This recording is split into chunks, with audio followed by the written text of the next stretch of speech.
সুপ্রিয় শিক্ষার্থীরা, সকলকে স্বাগত জানাচ্ছি আমার ঘরে আমার স্কুল এ নবম দশম শ্রেণীর রসায়ন বিষয়ের সপ্তম অধ্যায় রাসায়নিক বিক্রিয়া এর উপর প্রথম ক্লাসে আমি এস এম আব্দুল্লাহ আল ফাতিন।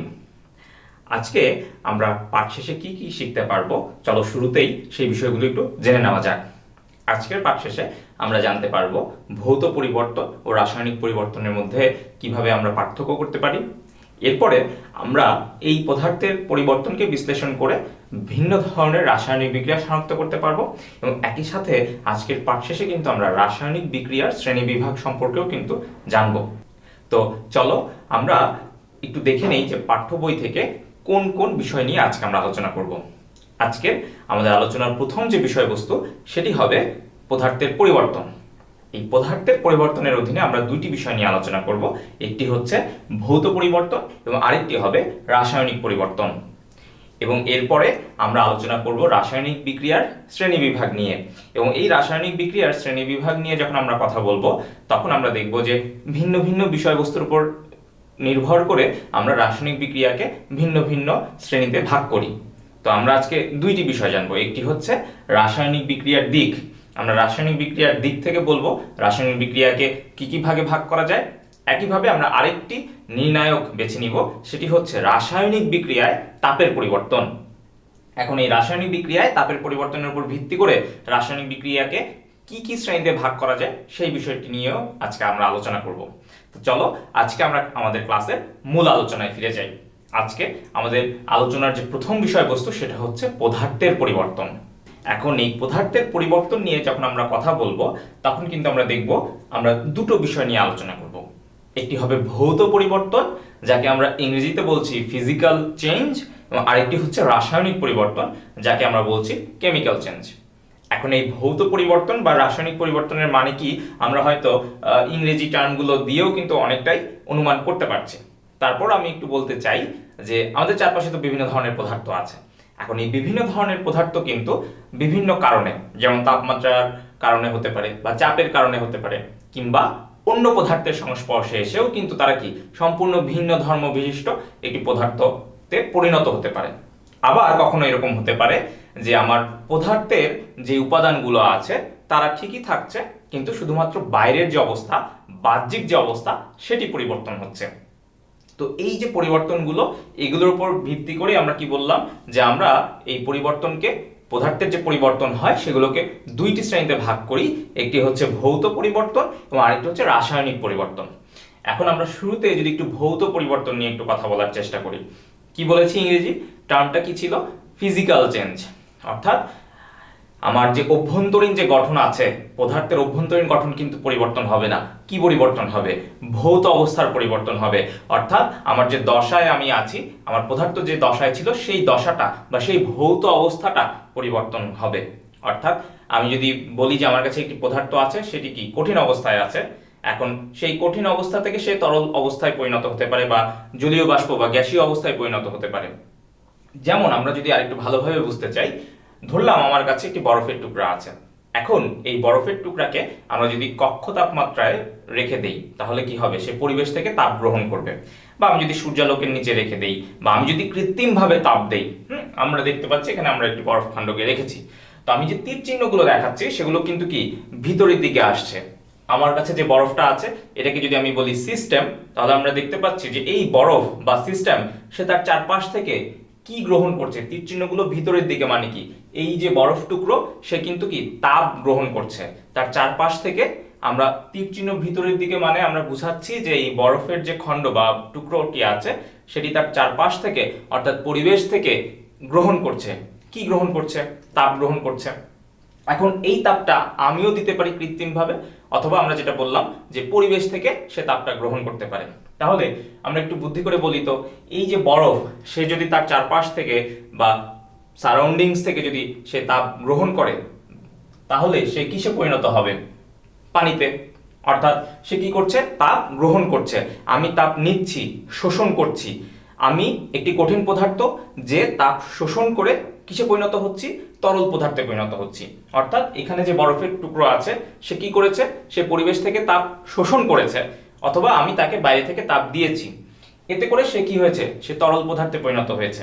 এখানেও আমরা দেখতে পাচ্ছি যে এই যে তরল পদার্থ বা যেটাকে আমি বলছি সিস্টেম, এখানেও আমি কি দেখাচ্ছি যে তীর চিহ্নগুলো ভিতরের দিকে, অর্থাৎ সে তার চারপাশ থেকে পরিবেশ থেকে তাপ কি করছে, শোষণ করছে, বা আমি তাকে তাপ দিচ্ছি, যেভাবেই বলি না কেন। এতে করে যেটা হচ্ছে, এই পানি সেও কিন্তু কি গ্যাসীয় অবস্থায় পরিণত হচ্ছে। তাহলে এই যে প্রত্যেকটা ক্ষেত্রে আমার কি হচ্ছে, আমার কিন্তু বাহ্যিক যে অবস্থা সেই বাহ্যিক অবস্থার পরিবর্তন হচ্ছে। এখন আমি যদি উল্টো অবস্থাটা দেখি, বা আমি যদি উল্টো দিকে হাঁটি, অর্থাৎ আমি যদি দেখি যে জলীয় বাষ্প, এই জলীয় বাষ্পের আমি চারদিকে কি দেখছি, তীর চিহ্নগুলো কিন্তু বাইরের দিকে। অর্থাৎ আমি যদি এখানে কনডেনসেশন বা ঘনীভবন ঘটাই, বা আমি যদি শীতলীকরণ করতে চাই, অর্থাৎ এই যে গ্যাসীয় পদার্থ যেটা আমার কাছে আছে, যে স্টিম বা জলীয় বাষ্প আছে, অর্থাৎ আমরা জানি গ্যাসীয় পদার্থের অণুগুলো কি পরস্পর থেকে অনেক দূরে দূরে অবস্থান করে। তো এখানে তীর চিহ্নগুলো বাইরের দিকে মানে কি, যে তারা এই যে সিস্টেম, এই সিস্টেম থেকে সে তাপ কি পরিবেশে ছড়িয়ে দিচ্ছে বা পরিবেশে ছেড়ে দিচ্ছে। তাহলে আমরা দেখব যে শীতলীকরণের মাধ্যমে এই জলীয় বাষ্প কিসে পরিণত হচ্ছে, পানিতে পরিণত হচ্ছে। একইভাবে আমি দেখছি যে এই যে পানি, এখানেও তীর চিহ্নগুলো বাইরের দিকে, অর্থাৎ এই তরল পদার্থ যা সিস্টেম বলেছিলাম যাকে, সেও কি করছে, সে কিন্তু পরিবেশে তাপ ছেড়ে দিচ্ছে। তাহলে যেহেতু পরিবেশে তাপ ছড়িয়ে দিচ্ছে, এর মানে কি এইখানে কি হচ্ছে, আমার তাপ উৎপন্ন হচ্ছে। একইভাবে এখানেও কি, যেহেতু আমি তাপ ছেড়ে দিচ্ছি, অর্থাৎ এই যে বিক্রিয়া স্থলে তাপ উৎপন্ন হয়েছিল, তাহলে জলীয় বাষ্প যদি তাপ ছেড়ে দেয় পরিবেশে, তাহলে কি হচ্ছে, সে তরল পদার্থে পরিণত হচ্ছে, এবং এই তরল পদার্থ আবার কিসে পরিণত হচ্ছে, সেও তো তাপ ছেড়ে দিচ্ছে। তাহলে কি হচ্ছে, আমার আলটিমেটলি আমি পাচ্ছি কিন্তু বরফের টুকরো। সুতরাং এই যে বরফ থেকে পানি, পানি থেকে আমি জলীয় বাষ্প পেলাম, আবার জলীয় বাষ্প থেকে আমি এখানে কি করলাম, যে দেখলাম যে জলীয় বাষ্প পরিবেশে যখন তাপ ছড়িয়ে দিচ্ছে, অর্থাৎ বিক্রিয়াস্থলে যখন তাপ উৎপন্ন হচ্ছিল, তখন সে কি তরলে পরিণত হচ্ছে। সেই তরল পদার্থ যখন আবার তাপ ছেড়ে দিচ্ছিল পরিবেশে, তখন সে আবার কি কঠিন পদার্থে অর্থাৎ বরফের খণ্ডতে পরিণত হলো। তাহলে এই যে পরিবর্তনগুলো, এই প্রত্যেকটা ক্ষেত্রেই আমরা দেখছি, আমরা যদি আণবিক সংকেতগুলো দেখি, তাহলে কিন্তু এই আণবিক সংকেতগুলো আমাদের অত্যন্ত পরিচিত।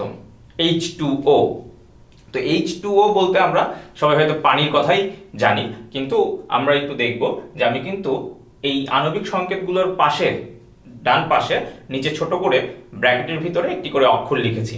যেমন যখন প্রথম উদাহরণ বা প্রথম ক্ষেত্র নিয়ে আলোচনা করছিলাম, তো বরফের জন্য আমি এখানে লিখেছি ব্র্যাকেটে কি এস, এস হচ্ছে সলিড, কঠিন পদার্থ। তো বরফের যেহেতু ভৌত অবস্থা কি ছিল, কঠিন, তাই আমি এখানে আণবিক সংকেতের ডান পাশে নিচে ছোট করে কি লিখেছি, এস দিয়েছি, অর্থাৎ সলিড বুঝিয়েছি, কঠিন পদার্থ বুঝিয়েছি।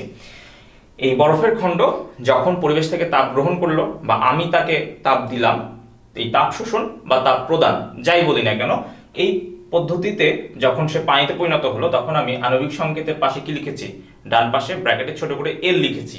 এই এল কেন লিখেছি, এল এসেছে লিকুইড থেকে, অর্থাৎ এটি হচ্ছে তরল পদার্থ বোঝানোর জন্য, অর্থাৎ পরিবর্তনটা কিন্তু আমরা বুঝলাম ভৌত অবস্থার পরিবর্তন।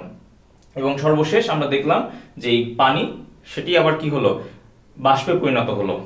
তাকে যদি আমরা আরো তাপ দেই, বা পরিবেশ থেকে সে যদি তাপ পায়, তাহলে একটা সময় তাপমাত্রা যদি 100 ডিগ্রি সেলসিয়াসে উন্নীত হয়, তাহলে আমরা দেখব যে সে কি হয়ে যাচ্ছে, জলীয় বাষ্পে পরিণত হচ্ছে। তাহলে জলীয় বাষ্প, যেটাকে আমরা বলি কি গ্যাস বা স্টিম, সেই জি, গ্যাসের জি, সেটাই আমরা এখানে লিখেছি। তো একইভাবে এখানে আর আমার বলার দরকার নেই, তোমরা নিশ্চয়ই বুঝতে পারছো যে জলীয় বাষ্প থেকে তরল অবস্থা, তরল অবস্থা থেকে আমি কঠিন অবস্থা পেলাম। তাহলে এই যে এখানে আমার কিন্তু প্রত্যেকটা ক্ষেত্রেই, আমি যদি বলি বরফের কথা, পানির কথা, কিংবা জলীয় বাষ্পের কথা, প্রত্যেকটা ক্ষেত্রেই প্রত্যেকের একটি অণুতে 2টি হাইড্রোজেন পরমাণু এবং 1টি অক্সিজেন পরমাণু ছিল। কি বললাম, এই বরফ, পানি বা জলীয় বাষ্প যার কথাই বলি না কেন, প্রত্যেকের একটি অণুতে 2টি হাইড্রোজেন পরমাণু এবং 1টি অক্সিজেন পরমাণু ছিল। অর্থাৎ আমি কিন্তু দেখতে পাচ্ছি যে শুধুমাত্র কি হয়েছে, ভৌত অবস্থার পরিবর্তন হয়েছে, অন্য কোনো পরিবর্তন হয় নাই। রাসায়নিক গঠনে কিন্তু বা অভ্যন্তরীণ যেই গঠন, সেখানে কিন্তু কোনো পরিবর্তন আসেনি। এই ধরনের পরিবর্তনকেই আমরা বলছি ভৌত পরিবর্তন। অর্থাৎ যে পরিবর্তনের কারণে কোনো পদার্থের অভ্যন্তরীণ রাসায়নিক গঠনের কোনো পরিবর্তন ঘটে না, শুধুমাত্র তাদের বাইরের যে অবস্থা, বাহ্যিক অবস্থার বা ভৌত অবস্থার পরিবর্তন ঘটে, তাকেই আমরা বলবো ভৌত পরিবর্তন। এবার আমরা চলে যাব রাসায়নিক পরিবর্তনে। এখন এই রাসায়নিক পরিবর্তনে কি হয়, রাসায়নিক পরিবর্তনে যেটা হয়, আমরা দেখব যে পদার্থ সম্পূর্ণ ভিন্ন ধর্ম বিশিষ্ট নতুন এক বা একাধিক পদার্থে পরিণত হচ্ছে। আমরা কিন্তু ষষ্ঠ অধ্যায়ে রাসায়নিক বিক্রিয়া প্রকাশের জন্য রাসায়নিক সমীকরণ সম্পর্কে জেনে এসেছি। আমরা যদি একটি রাসায়নিক বিক্রিয়া দেখি, যেমন আমার কাছে আছে মিথেন এবং অক্সিজেন, তো এরা যদি পরস্পর সংস্পর্শে আসে বা বিক্রিয়া করে, তাহলে কি উৎপন্ন হবে? কার্বন ডাই অক্সাইড এবং পানি। আর আমরা সকলেই জানি এই তীর চিহ্নের বামে যারা আছে তাদেরকে আমরা বলছি বিক্রিয়ক এবং ডান পাশে যারা আছে তারা হচ্ছে উৎপাদ। এখন আমার প্রশ্ন হচ্ছে, এই যে বিক্রিয়ক যেমন মিথেন এবং অক্সিজেন, এরা যখন পরস্পরের সাথে সংস্পর্শে আসলো বা পরস্পরের সাথে বিক্রিয়া করলো এবং এতে করে যে উৎপাদগুলো আমি পেলাম, এদের ধর্ম কি একই? আমি যদি মিথেনের কথা চিন্তা করি, মিথেন কি? আমরা রান্না বান্নার কাজে একে কি জ্বালানি হিসেবে ব্যবহার করে থাকি। আবার অক্সিজেন, সেটি কি? আমরা ভৌত অবস্থা দেখতে পাচ্ছি যে সে একটি গ্যাস। এখন এই মিথেন যখন বায়ুর অক্সিজেনের সাথে কি হয়, যে দহন বিক্রিয়া আমরা এটাকে বলি, আরো একটি নামে জানি যে মিথেনের দহন বা বায়ুর অক্সিজেনের সাথে যখন মিথেন বিক্রিয়া করে তখন কি উৎপন্ন হয়? Carbon die oxide. এই কার্বন ডাই অক্সাইড কি? সেটি কিন্তু আবার আমরা জানি গ্রিন হাউস গ্যাস, যা পরিবেশের জন্য ক্ষতিকর। আর আমি পাচ্ছি কি? পানি, যেটি কিন্তু আর গ্যাস না, তার ভৌত অবস্থা কি? আমি লিখেছি যে লিকুইড, মানে কি? সে তরল পদার্থ। তাহলে এই যে আমরা দেখতে পাচ্ছি যে শুধুমাত্র এখানে ভৌত অবস্থার পরিবর্তন হয়নি, বরং এখানে কি হয়েছে? আমরা ভৌত পরিবর্তনে কি দেখেছিলাম? যে প্রত্যেকটি অবস্থাতেই আমরা দেখছিলাম যে একই ধরনের মৌল আছে, কিন্তু শুধুমাত্র বাইরের যে অবস্থা, বাহ্যিক যে অবস্থা, সেটি পরিবর্তন হচ্ছিল। কিন্তু রাসায়নিক পরিবর্তনের বেলায় বা এই যে বিক্রিয়াটি লিখেছি, এখানে আমরা দেখতে পাচ্ছি যে মিথেন এবং অক্সিজেন তারা যখন বিক্রিয়া করলো, সম্পূর্ণ ভিন্ন ধর্মবিশিষ্ট অন্য উৎপাদগুলো দিল। কিন্তু আমরা দেখতে পাচ্ছি যে বিক্রিয়কে কার্বন কয়টি ছিল? একটি। উৎপাদে আমি দেখতে পাচ্ছি কার্বন কয়টি আছে? একটি। কোথায়? কার্বন ডাই অক্সাইডে কয়টি কার্বন পরমাণু আছে? একটি। অর্থাৎ কার্বন পরমাণু কিন্তু সমান সংখ্যক আছে। একইভাবে আমি দেখছি যে এখানে হাইড্রোজেন আছে 4টি। আমি কিন্তু উৎপাদেও দেখছি যে কয় অণু পানি উৎপন্ন হয়েছে? 2 অণু। অর্থাৎ আমি সেখানে কয়টি হাইড্রোজেন পরমাণু পাচ্ছি? 4টি। একইভাবে আমি দেখছি যে আমার কাছে 2 অণু অক্সিজেন আছে, অর্থাৎ 4টি অক্সিজেন পরমাণু আছে। আমি কিন্তু উৎপাদেও দেখব যে কার্বন ডাই অক্সাইডে 2টি অক্সিজেন পরমাণু এবং পানিতে 2টি অক্সিজেন পরমাণু, সর্বমোট কি? 4টি অক্সিজেন পরমাণু আছে। অর্থাৎ আমার বিক্রিয়কে যেই মৌলগুলো আছে সেই মৌলগুলো থেকেই কিন্তু আমার এই নতুন উৎপাদ তৈরি হয়েছে। কিন্তু পার্থক্য কোথায়? তাদের গঠনে, তাদের রাসায়নিক গঠনটা পরিবর্তন হয়েছে এবং কি তাদের ধর্ম সম্পূর্ণ আলাদা। আমি যদি আরেকটি উদাহরণ দিয়ে পরিষ্কার হতে চাই, তাহলে আমরা দেখব যে মিথেন, আমরা মিথেনের গাঠনিক সংকেতটি দেখলাম এবং আমি ক্লোরিন গ্যাসের বিক্রিয়া দেখছি, অর্থাৎ মিথেনের সাথে ক্লোরিনের বিক্রিয়া, এটাকে আমরা বলি সংযোজন বিক্রিয়া। যে মিথেনের সাথে ক্লোরিন কি যোগ করছি, এটাকে আমরা সংযোজন বিক্রিয়া নামে রাখতে পারি, অথবা বলতে পারি যে মিথেনের ক্লোরিনেশন বিক্রিয়া। তো এই বিক্রিয়ায় আমরা দেখব যে পুরাতন যে বন্ধনগুলো আছে, অর্থাৎ বিক্রিয়কে যে বন্ধনগুলো আছে সেগুলো ভেঙে যাবে এবং উৎপাদে আমরা দেখব সম্পূর্ণ নতুন বন্ধন তৈরি হয়েছে। অর্থাৎ আমি দেখব যে মিথেনে যে কার্বন বন্ড হাইড্রোজেন, এই বন্ধনটি ভেঙে যাবে, ক্লোরিন বন্ড ক্লোরিন, এই বন্ধন ভেঙে যাবে। আমি যদি উৎপাদে মিথাইল ক্লোরাইডের গাঠনিক সংকেত দেখি, তাহলে দেখব যে কার্বন বন্ড ক্লোরিন, আমি বক্স করে দেখিয়েছি, কার্বন বন্ড ক্লোরিন সম্পূর্ণ কি নতুন একটি বন্ধন পেয়েছি। একইভাবে আমি H বন্ড Cl মানে হাইড্রোজেন বন্ধন ক্লোরিন পেয়েছি। অর্থাৎ আমি দেখতে পাচ্ছি যে এই ধরনের পরিবর্তনে আমার কি হচ্ছে? পুরনো বন্ধন ভেঙে যাচ্ছে, বিক্রিয়কের পদার্থগুলোর মধ্যে যে বন্ধনগুলো ছিল সেগুলো ভেঙে যাচ্ছে এবং উৎপাদে সম্পূর্ণ নতুন বন্ধন তৈরি হচ্ছে। সুতরাং আমরা কিন্তু খুব ভালোভাবে ভৌত পরিবর্তন ও রাসায়নিক পরিবর্তনের পার্থক্যগুলো বুঝতে পারছি। এই যে আমরা দুটো উদাহরণ নিয়ে আলোচনা করলাম, এই ধরনের পরিবর্তনগুলোকেই আমরা কি বলছি? রাসায়নিক পরিবর্তন। সুতরাং আমি বলবো যে যে পরিবর্তনের ফলে পদার্থের কি অভ্যন্তরীণ গঠন এর পরিবর্তন ঘটে, তাকে আমরা কি বলছি? রাসায়নিক পরিবর্তন। এবার আমরা চলে যাব রাসায়নিক বিক্রিয়ার শ্রেণী বিভাগে। রাসায়নিক বিক্রিয়ার শ্রেণী বিভাগ নিয়ে যদি কথা বলতে চাই, তাহলে আমরা প্রথমে আলোচনা করব বিক্রিয়ার দিকের উপর নির্ভর করে রাসায়নিক বিক্রিয়াকে সাধারণত কি কি ভাগে ভাগ করা যায়। তো আমরা মনে রাখব যে বিক্রিয়ার দিকের উপর নির্ভর করে রাসায়নিক বিক্রিয়াকে 2টি ভাগে ভাগ করা যায়। কি কি? একটি হচ্ছে একমুখী বিক্রিয়া এবং আরেকটি হচ্ছে উভমুখী বিক্রিয়া। এখন এই একমুখী এবং উভমুখী এই বিক্রিয়াগুলো সম্পর্কে আমরা জানবো। খুবই সহজ দুটো বিষয়। তো আমরা শুরু করছি একমুখী বিক্রিয়া দিয়ে। তো একমুখী বিক্রিয়া, যাকে আমরা বলছি ইরিভার্সিবল রিঅ্যাকশন, এখন এই ইরিভার্সিবল রিঅ্যাকশন বা একমুখী বিক্রিয়ার যদি আমরা সংজ্ঞাটি দেখার চেষ্টা করি, তাহলে আমরা এভাবে বলতে পারি যে যে সকল বিক্রিয়ায় আমরা দেখব বিক্রিয়ক থেকে উৎপাদে পরিণত হয়, অর্থাৎ বিক্রিয়কগুলোকে আমি উৎপাদে পরিণত করতে পারছি, কিন্তু উৎপাদগুলোকে আমি আবার বিক্রিয়কে পরিণত করতে পারি না, অর্থাৎ বিক্রিয়কগুলো একদিকে সংঘটিত হয়। ধরলাম আমার কাছে আছে ক্যালসিয়াম কার্বনেট, এই ক্যালসিয়াম কার্বনেটকে যদি আমি তাপ দেই তাহলে পাবো হচ্ছে ক্যালসিয়াম অক্সাইড এবং কার্বন ডাই অক্সাইড। আমি কিন্তু ভৌত অবস্থাগুলো দিয়ে দিয়েছি। কার্বন ডাই অক্সাইডের ভৌত অবস্থা কি? গ্যাস। অর্থাৎ আমি যদি একটি খোলা পাত্রে ক্যালসিয়াম কার্বনেটকে তাপ দেই তাহলে দেখবো ক্যালসিয়াম অক্সাইড এবং কার্বন ডাই অক্সাইড উৎপন্ন হচ্ছে। তাহলে এই যে বিয়োজনটা যে হবে, ক্যালসিয়াম অক্সাইড এবং কার্বন ডাই অক্সাইড যে পরিণত হবে, কার্বন ডাই অক্সাইড যেহেতু গ্যাস সে তো উড়ে যাবে, এই জন্য আমি তীর চিহ্ন দিয়ে কি বোঝাচ্ছে যে কার্বন ডাই অক্সাইড গ্যাস যদি উড়ে যায় তাহলে কি ক্যালসিয়াম অক্সাইড বিক্রিয়া করার মতো কি আর কার্বন ডাই অক্সাইড পাবে না। তো এটাই আমি বোঝানোর চেষ্টা করছি যে এই যে উৎপাদগুলো, এই উৎপাদগুলো থেকে কিন্তু আমি আবার ফেরত আসতে পারবো না, আমি কিন্তু এই ক্যালসিয়াম কার্বনেট পাবো না। সুতরাং যে বিক্রিয়াগুলোতে আমার বিক্রিয়ক উৎপাদে পরিণত হয় কিন্তু উৎপাদগুলো আর বিক্রিয়কে পরিণত হতে পারে না, সেগুলোকেই আমরা কি বলছি? একমুখী বিক্রিয়া।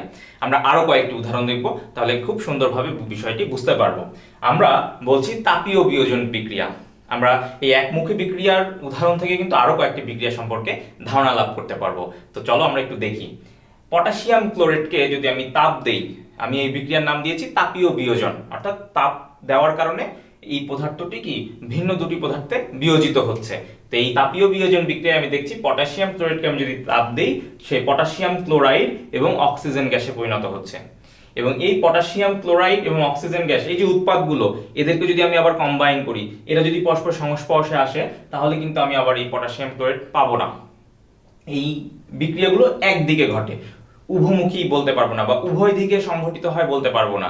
আমরা যদি প্রশমন বিক্রিয়ার কথা বলি, আমার কাছে যদি একটি সবল ক্ষার এবং একটি সবল অ্যাসিড থাকে, তাহলে এই অ্যাসিড ক্ষারের বিক্রিয়া বা প্রশমন বিক্রিয়া আমি কি পাবো? লবণ এবং পানি। এবং এই লবণ পানি থেকে কিন্তু আমি আবার বিক্রিয়ক ক্ষার এবং অ্যাসিড পাবো না। বিক্রিয়কগুলো থেকে আমি উৎপাদ পাবো, একদিকে বিক্রিয়া ঘটবে, উৎপাদ থেকে কিন্তু আমি আর কি বিক্রিয়কে পরিণত করতে পারবো না। তাহলে আমরা বলতে পারছি যে এই যে বিক্রিয়ক পদার্থগুলো যারা উৎপাদে পরিণত হতে পারছে কিন্তু উৎপাদ থেকে আমি আবার বিক্রিয়ক পাচ্ছি না, অর্থাৎ বিক্রিয়াগুলো একদিকে সংঘটিত হচ্ছে, একমুখী বিক্রিয়া, হ্যাঁ বলেই কিন্তু দিলাম। তো এই ধরনের বিক্রিয়াকে আমরা কি বলছি? ইরিভার্সিবল রিঅ্যাকশন বা একমুখী বিক্রিয়া। উভমুখী বিক্রিয়া আমরা নাম শুনে কিন্তু বুঝতে পারছি যে বিক্রিয়কগুলোকে আমরা উৎপাদে পরিণত করতে পারবো, আবার সেই উৎপাদ কিন্তু পুনরায় বিক্রিয়ক পদার্থে পরিণত হতে পারবে। আমরা যদি একটু উদাহরণ দেখি, যেমন হাইড্রোজেন এবং আয়োডিন, এই দুটো গ্যাস যদি পরস্পরের সাথে বিক্রিয়া করে তাহলে উৎপন্ন হবে হাইড্রোজেন আয়োডাইড। এবং এই হাইড্রোজেন আয়োডাইড কিন্তু পরবর্তীতে আবার কি হাইড্রোজেন গ্যাস এবং আয়োডিন গ্যাসে বিয়োজিত হতে পারে। এই ধরনের বিক্রিয়াকে আমরা একটি লাইনে লিখি একটি অর্ধ তীর চিহ্ন দিয়ে, এবং হাইড্রোজেন এবং আয়োডিন এরা বিক্রিয়া করে যে হাইড্রোজেন আয়োডাইড হচ্ছে, এটাকে আমরা কি বলছি? সম্মুখমুখী বিক্রিয়া। এবং এই হাইড্রোজেন আয়োডাইড সেটিকে আবার ভেঙে যেহেতু পেছনের দিকে আসছে, অর্থাৎ বিক্রিয়ক পদার্থে পরিণত হচ্ছে, হাইড্রোজেন এবং আয়োডিনে বিশ্লিষ্ট হচ্ছে, এই বিক্রিয়াকে আমরা বলছি বিপরীতমুখী বিক্রিয়া। তো এই সম্মুখমুখী বিক্রিয়া এবং বিপরীতমুখী বিক্রিয়া দুটোকেই আমরা একসাথে একটি কি অর্ধ তীর চিহ্ন দ্বারা প্রকাশ করি। আমরা এভাবে লিখি যে হাইড্রোজেন যোগ আয়োডিন, এখান থেকে কি উৎপন্ন হচ্ছে? Hydrogen iodide. এই অর্ধ তীর চিহ্ন দিয়ে আমরা বুঝাই যে হাইড্রোজেন এবং আয়োডিন তারা পরস্পর বিক্রিয়া করে হাইড্রোজেন আয়োডাইড উৎপন্ন করতে পারবে, এবং সেই হাইড্রোজেন আয়োডাইড কি আবার পরবর্তীতে হাইড্রোজেন এবং আয়োডিনে বিশ্লিষ্ট হতে পারবে। আমরা যদি একইভাবে আরো দুটো উদাহরণ দেখি, যেমন নাইট্রোজেন ও হাইড্রোজেন তারাও কিন্তু পরস্পরের সাথে বিক্রিয়া করে যেমন অ্যামোনিয়া উৎপন্ন করে, এবং সেই অ্যামোনিয়াও কিন্তু পরবর্তীতে নাইট্রোজেন এবং হাইড্রোজেন গ্যাসে বিশ্লিষ্ট হতে পারে। একইভাবে আমরা যদি নাইট্রোজেন গ্যাস এবং অক্সিজেন গ্যাসের বিক্রিয়া দেখি, এটিও কিন্তু কি একটি উভমুখী বিক্রিয়ার উদাহরণ। সুতরাং আমরা বলতে পারি যে যেই বিক্রিয়ায় বিক্রিয়ক পদার্থসমূহ উৎপাদে পরিণত হয় এবং উৎপাদ পুনরায় কি বিক্রিয়ক পদার্থে পরিণত হতে পারে, এই ধরনের বিক্রিয়াকেই আমরা কি বলি? উভমুখী বিক্রিয়া। আমরা তিনটি উদাহরণ দেখে কিন্তু উভমুখী বিক্রিয়ার বিষয়টি স্পষ্ট হলাম। তো প্রকৃতপক্ষে আসলে সব বিক্রিয়াগুলোই কি উভমুখী বিক্রিয়া, কিন্তু এই যে বিপরীতমুখী বিক্রিয়ার যে কথাগুলো বললাম, সাধারণত এই বিপরীতমুখী বিক্রিয়ার হার বা বিপরীতমুখী বিক্রিয়া ঘটার যেই রেট, এটি এত অল্প পরিমাণে হয় বা বিপরীতমুখী বিক্রিয়া এত ধীরে ঘটে যে আসলে পারতপক্ষে আমাকে দেখে মনে হয় এই বিক্রিয়াটি নিশ্চয়ই একমুখী। এই পর্যায়ে আমরা আলোচনা করব তাপের পরিবর্তনের উপর ভিত্তি করে রাসায়নিক বিক্রিয়াকে কি কি ভাগে ভাগ করা যায়। আমরা দেখব যে তাপের পরিবর্তনের উপর ভিত্তি করে রাসায়নিক বিক্রিয়াকে তাপ উৎপাদী বিক্রিয়া এবং তাপহারী বিক্রিয়া এই দুইটি ভাগে ভাগ করা যায়। তাপ উৎপাদী বিক্রিয়াকে আমরা বলছি এক্সোথার্মিক রিঅ্যাকশন। এই এক্সো মানে হচ্ছে এক্সটার্নাল, অর্থাৎ তাপ পরিবেশে ছড়িয়ে পড়ছে বা তাপ উৎপন্ন হচ্ছে। এন্ডো মানে হচ্ছে ইন্টারনাল, অর্থাৎ পরিবেশ থেকে আমি তাপ শোষণ করছি, সিস্টেম তাপ শোষণ করবে, অর্থাৎ তাপ এর শোষণ ঘটছে বা তাপহারী বিক্রিয়া। তাহলে তাপ উৎপাদী বিক্রিয়া যদি আমরা একটি উদাহরণ দেখি, কি বলেছি যে যে সকল বিক্রিয়ায় তাপের উৎপন্ন হয়, আমি দেখব যে নাইট্রোজেন এবং হাইড্রোজেন উভয়ই গ্যাসীয় অবস্থায় আছে, তারা পরস্পরের সাথে বিক্রিয়া করে অ্যামোনিয়া উৎপন্ন করে। এখন যেহেতু আমি কি বলেছি যে তাপ উৎপন্ন হয় মানে কি, এই যে অ্যামোনিয়া সে তো একটা উৎপাদ, এর সাথে কি হবে, তাহলে নিশ্চয়ই তাপ উৎপন্ন হবে। সেই পরিমাণটাই আমি এখানে লিখেছি, 92 কিলোজুল তাপ উৎপন্ন হয়।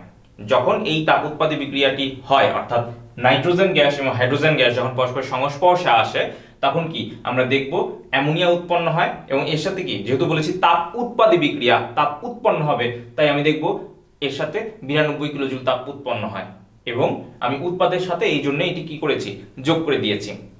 অর্থাৎ আমি দেখব যে উপযুক্ত শর্ত সাপেক্ষে, অর্থাৎ এই বিক্রিয়াতে আমার আয়রন চূর্ণ বা লোহার গুঁড়া কি প্রভাবক হিসেবে ব্যবহৃত হয়। এবং একই সাথে আমরা মনে রাখবো চাপ 200 থেকে 250 অ্যাটমসফিয়ার এই সীমার মধ্যে থাকতে হবে এবং তাপমাত্রা 450 ডিগ্রি সেলসিয়াস থেকে 550 ডিগ্রি সেলসিয়াসের মধ্যে থাকতে হবে। এই শর্ত সাপেক্ষে আমি যদি নাইট্রোজেন গ্যাস এবং হাইড্রোজেন গ্যাসকে পরস্পরের সংস্পর্শে আনি, তাহলে দেখব এটি একটি উভমুখী বিক্রিয়া এবং উৎপন্ন হবে কি অ্যামোনিয়া। একই সাথে আমি দেখব 92 কিলোজুল তাপ উৎপন্ন হচ্ছে, অর্থাৎ এটি একটি তাপ উৎপাদী বিক্রিয়া। একইভাবে আমি যদি তাপহারী বিক্রিয়ার কথা বলি, তাহলে কি হবে, আমরা কি বলেছি যে যে সকল বিক্রিয়ায় কি তাপের শোষণ ঘটে বা আমাকে বাইরে থেকে তাপ প্রদান করতে হয়, সেগুলোকেই আমরা কি বলছি, তাপহারী বিক্রিয়া। তো আমরা যদি একটু উদাহরণ দেখি যে নাইট্রোজেন এবং অক্সিজেন এটা যদি পরস্পরের সাথে বিক্রিয়া করে, তাহলে উৎপন্ন হবে কি নাইট্রিক অক্সাইড। এটাও কিন্তু একটি উভমুখী বিক্রিয়া এবং আমরা মনে রাখবো এই বিক্রিয়ায় তাপের শোষণ ঘটে কতটুকু, 180 কিলোজুল। তো তাপের শোষণ ঘটে বা আমাকে বাইরে থেকে তাপ প্রদান করতে হয়, তাহলে এই পরিমাণটুকু কত, এই তাপের পরিমাণটুকু কত, আমাকে 180 কিলোজুল তাপ শক্তি প্রদান করতে হয়। তাহলে এই নাইট্রোজেন ও অক্সিজেন যখন বিক্রিয়া করবে, যেহেতু আমি বলছি কি তাপ শক্তি প্রদান করতে হয়, তাই আমি বিক্রিয়কগুলোর সাথে সেই পরিমাণটি যোগ করে দিয়েছি। অর্থাৎ নাইট্রোজেন ও অক্সিজেন যখন বিক্রিয়া করবে, আমি যদি এই 180 কিলোজুল তাপ শক্তি প্রদান করি, তাহলে কি উৎপন্ন হবে, নাইট্রিক অক্সাইড। তাহলে আমরা কিন্তু তাপ উৎপাদী বিক্রিয়া এবং তাপহারী বিক্রিয়া এই যে পার্থক্য আমরা দুটো উদাহরণ দিয়ে বুঝলাম। এখন এই যে তাপ উৎপন্ন হচ্ছে বা তাপ শোষণ হচ্ছে, এটাকে আমরা কি করি, আমরা ডেল্টা এইচ দিয়ে বুঝাই।